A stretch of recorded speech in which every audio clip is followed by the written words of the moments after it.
There, but for the grace of God, go I. Words that David Martin will hold on to for the rest of his life. The 35-year-old football coach from Victoria in St. Mark is one of four victims who were shot when live rounds were fired into a crowded street on April 27 during festivities commemorating St. Mark's Day. Martin survived a bullet wound to his thigh. Doctors described it as a through and through shot that fractured bones in his leg. He is now struggling through recovery, cautiously optimistic about returning to the active lifestyle he once enjoyed as a sportsman. Martin is deeply grateful that both he and his 10-year-old son survived. Another man, Wellington Welsh, tragically died days later after being struck in the head by one of the flying bullets. Martin says the tragedy has drawn him closer to Welsh's family. Welch, 46, succumbed to his injuries at the General Hospital 2 days after he was shot. A coach for Grenada's national football team and the Hurricane Sports Club, Martin was on his way to get food when he was struck. The bullet, believed to have come from a police officer's gun, hit him in the thigh.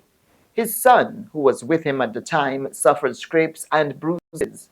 Despite bleeding heavily and unable to run, Martin managed to push his son out of harm's way in a desperate bid to protect him. While their physical wounds are healing, the psychological scars run deeper. Martin says his son showed clear signs of trauma in the weeks following the shooting, and he remains concerned about the long-term effects of witnessing such a violent, life-threatening event. Martin continues his recovery and remains hopeful about returning to coaching, but he says the memory of that day and the trauma inflicted on his son will never fully fade. Inspector Kellon Noel, then the officer in charge of the Victoria Police Station and a former sergeant of arms of the Royal Grenada Police Force, were summoned by Welsh to help quell a violent brawl. Noel now faces a charge of non-capital murder and 3 counts of grievous harm for the injuries inflicted on Martin and 2 others. Witnesses say Welsh was attempting to de-escalate the situation when he was shot.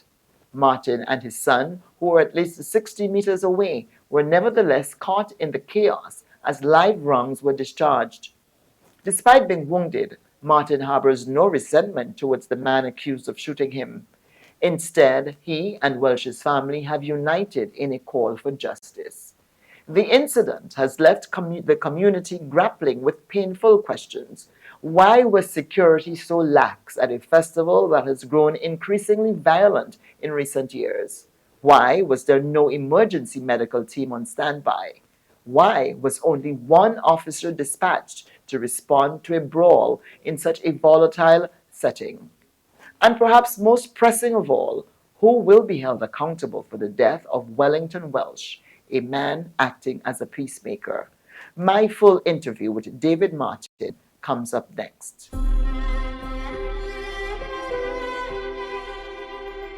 Like, okay, so let me see, let me make sure he's safe. Because I already know I got wounded, but I was like trying to make sure he's safe. So hence the reason why, this thing has been a serious incident for me. Especially when my son was present.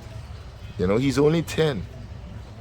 And to be a part of that, is nothing I would wish for nobody and the kids and stuff, no family members and stuff. I mean, things do happen. We don't know who it's gonna happen to, because we are not living, and anything could happen on any day.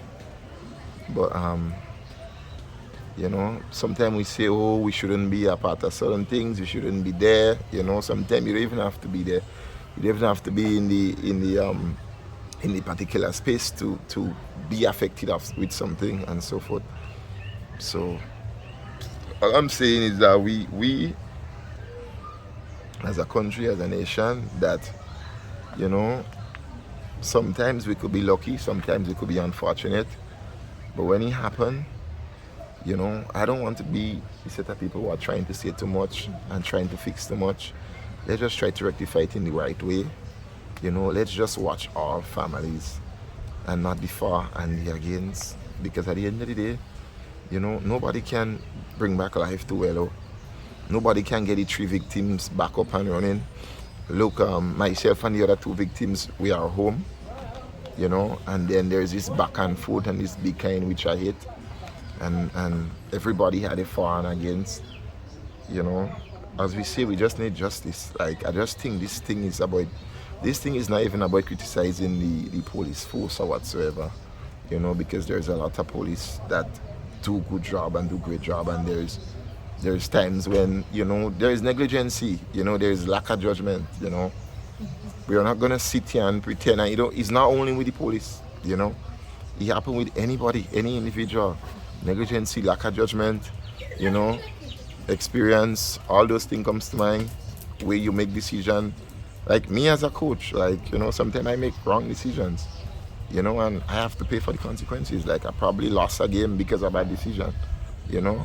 And what you think I'm gonna get a win because a lot, you know, because of what, a bad judgment or a bad decision? No, like, you have to face it, and I'm not wishing for nobody to face no bad judgment, but all I'm saying, just remember there's people involved. Like, this thing is so serious, like, so serious, you know. How are you recovering? How are you doing after being shot off on St. Mark's Day? I would say I'm trying to recover, you know. Right now, my best interest is about my health, you know, like getting back to normalcy in life and stuff. There's a lot I used to be inactive in, and at the moment, I'm just trying to get back at that level, but I'm taking everything slow by God's grace. I think everything gonna work out for its best. Tell me about the injury that you sustained. Well, I had this bullet, I had this shot through the lower part of my thigh, but it has gone through, and he also did fracture to the bone also. Well, we heard about the incident. I think everybody know about the incident, and I'm now trying to recover. The wound itself has healed up nicely, you know, and I'm now trying to recover from the bone and the tightness in the leg and so forth, discomfort in the leg and so forth. And yeah, basically that's about it. Okay, do you have to do any kind of special therapy or anything as a result? Well, yeah, therapy will take its course. Like, I have to go back and check the doctor on the next month, early next month. I had to go back and check the orthopedics, so they would do X-ray and run tests again, and then they would let me know where I am with the leg and if I should start therapy or not. When this incident happened, I understand that you were very far away from where something even more tragic happened, which is where someone was shot and eventually died. You were so far away, maybe what, about 100, 120 meters. You're a sportsman, so you'd be able to gauge the distance better than me. And got shot and had your child with you at the time. Did that add an extra fear that your son could also have been in danger? I mean, as I say, I don't like speaking about the incident, you know, because it's very tragic. It could have been any other four persons. We were unfortunate to be there. You know, yeah, my son was right there at the moment. You know, we were strolling to just go and get something to eat, and we were unfortunate, as I said, mentioned earlier on. It take a toll out of both of us, you know. It's a situation that is like, it's very serious. You know, you never had witnessed situation like that. You know, you probably hear explosion, you hear stuff go on, but then you never are part of it. And then when it struck you, then you see the difference between that, how serious those incidents could be for you and for who was around. You know, we were both around, myself and my son. You know, at the moment, he's trying to cope. You know, I'm letting him be free as possible because I know how it is with that. I myself are trying to cope because whenever I hear explosion and stuff, like whatever explosion you hear, then it's kind of bring back a memory to you. According to where you did, you might react different and stuff. At the moment, that is what I'm going through now. It's a situation that I don't like, but I have to get used to it because there's nothing I could do about it. I was a part of it, and I just had to grow through it. So speaking about it, as I say, is something I don't like because I don't wish that for nobody else to be a part of that. Because the mere fact I'm hearing whatever explosion is going off now, like for example, like bombs or fireworks or whatever, according to where you did, first you know it struck you that, look, you're hearing something, because it happened when I heard shots and I think I'm safe, and all of a sudden, I was part of getting hit. So, and as I was speaking here now, I think my son, for the first couple of weeks, it was very difficult for him until I start speaking with him and letting him know, well, look, I'm okay. You're gonna be okay, you know. And I think he's trying to do his best at now. Like he's more mobile now, like walking down the same street, like going places on his own and stuff now, you know. Because how children is, they intend to look like they get over stuff, but we still don't know, unless something happen again and you might see a reaction. He had nightmares on the early sequence of it, get up in the night and asking for his father and stuff. Lately I ain't hear nothing too much, but as I say, we're coping, and I think we are not the only family who are probably coping. The other victims are probably in the same situation, I would say probably just yesterday I had a flashback of the incident, sitting home, lying down home, and it just flashed back quickly how it happened, and it wasn't nice at all. Like I was like, bro, like this shit is very serious. Like this is very serious, you know. Had the bullet gotten an artery, it could have gone very different for you, especially with the slow emergency medical response that we saw happening there. Yeah. The doctor had mentioned that also. That I was very lucky and fortunate where the bullet had struck me, and as I say, I give God thanks for that. He knows, he put the children in battles. He knows what battles to give you.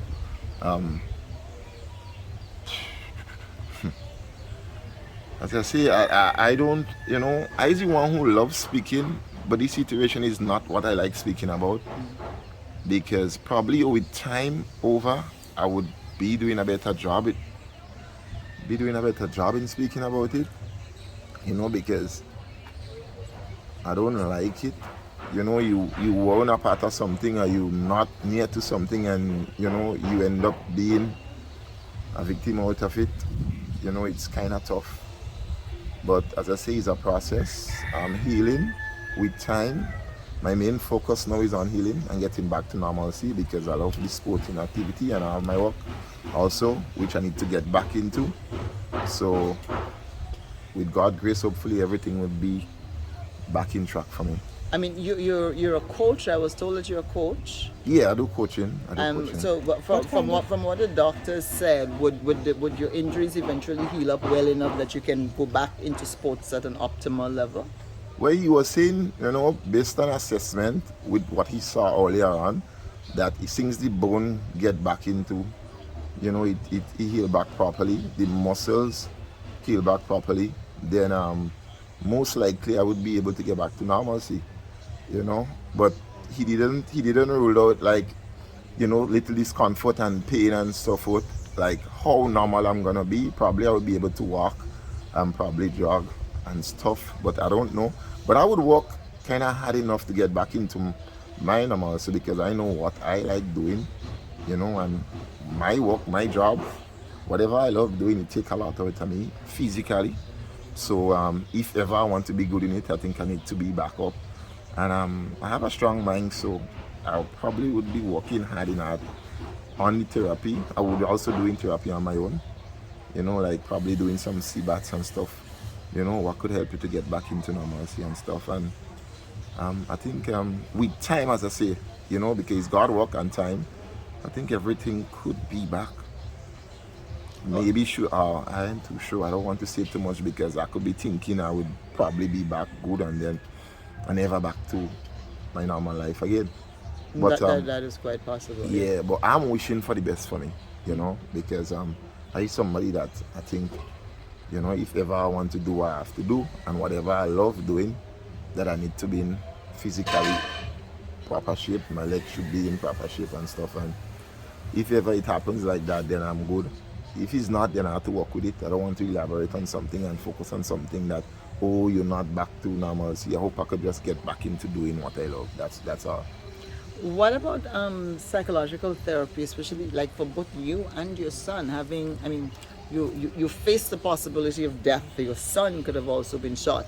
I mean, I heard that witnesses told me that you said to him, "Run, run." So even then, you were thinking of saving your son and protecting your son, which was, just absolutely admirable. Going forward, any plans to probably maybe get him therapy and you yourself as well? Well, I mean, I think the situation deserves therapy to an extent. With time, we should take it on. As you said, the situation was tough. Like after I got hit and he was right there, right next to me on the same side, I was like, okay.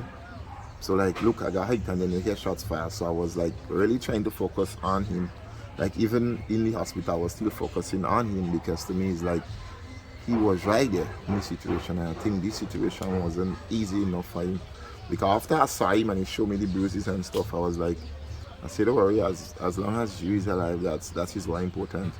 But then as you speak about the therapy part, I think it's a course that have to be taken, It's a measures that we should look into because we know the human body psychologically, how it could break down when certain things happen. You may look normal and at the end of the day, you're not normal. So whatever we need to make me and him be back as normal as we could, I think we should take this process.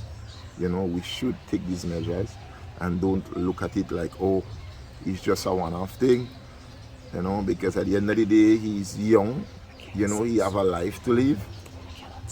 Yeah, he's very young, and then he have a whole life to live ahead of him, and I don't want that affecting him in the near future. So, whatever measures we could take to make him feel as comfortable and make him be as brave as he ought to grow, because I want him to be brave when he growing, and that is a whole held up in he growth right there, because you know how it is when you go through certain stuff. So whatever process that had to be taken, I think we should take it, and I will try my best to get it done.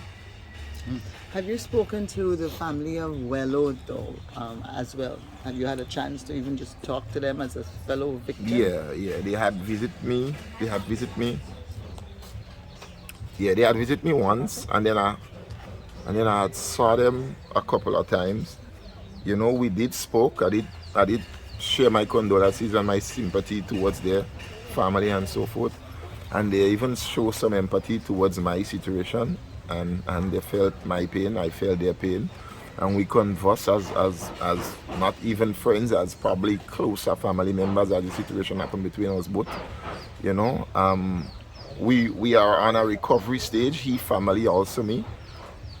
His situation is very serious. I know how difficult it is for his family. As I said to them, there's nothing I probably could say to change the situation that happened to them. But let's work hand in hand to be strong and growing out of this situation. That's the only thing I could say to the family. But as I say, it's too much of a serious situation for me trying to look forwards to try to make them feel good. We could only wait on the Most High. We could only wait on God to guide us through this. But other than that, me and his family, we relate good. We speak often over the phone. He kids, his sister, his cousins, from time to time, if they see me, because lately I've been trying to do like a therapeutical work and so forth with the clutch and stuff. But yeah, we do speak from time to time. And so I know the matter is before the court, so there's a lot about the evidence of the case that you might not be able to speak on. But what are your expectations? The matter comes up again. The preliminary inquiry into the matter begins on August 25th. Do you have any expectations? And has the police officer tried to reach out to you? Has the police force tried to reach out to you, the commissioner or anybody? I would say based on the situation, as I said earlier on, as I mentioned earlier on, I know the matter is in process. I know the court process is in the court. The matter is in court, and I don't want to focus on it too much. I keep saying that. I think what's important for me, is me being back to normal. I think the matter itself is gonna happen. It's gonna take course. It's gonna take its journey. A decision we'll have to make. I wish for the best decision make. I don't want to say too much about the matter because It's a civil, well, it's a court matter. You know, I don't want to say nothing to jeopardize the case or nothing. I wish for the best with the case, with the court case. You know, I wish everybody feels satisfied with whatever decision has been made. Based on probably the alleged person family reaching out, I've never heard from them, which, you know, I don't know what's going on with them. So at the end of the day, I don't hinder them for that. The police force, you know, there was several police who had speak to me after, you know, so probably the hierarchy said, you know, like, I don't too sure on who is who, but I think an inspector had spoken to me, you know, and but not too much, because I know I don't want to be saying stuff too much, but you know, one or two of them police did spoke to me, you know, like they were like, make sure everything is okay, blah blah blah blah blah blah and stuff, but you know, it's not something I really want to speak on because of the situation the matter is in, you know. But as I say, the public along with the families and everybody wish for the best for this situation, you know. And me trying to see what I would get out of it, you know, that is my last thought. Like me, I want to be healthy before if ever whatever happened to it, and whatever the court system and the justice system think it's that should happen and what should happen.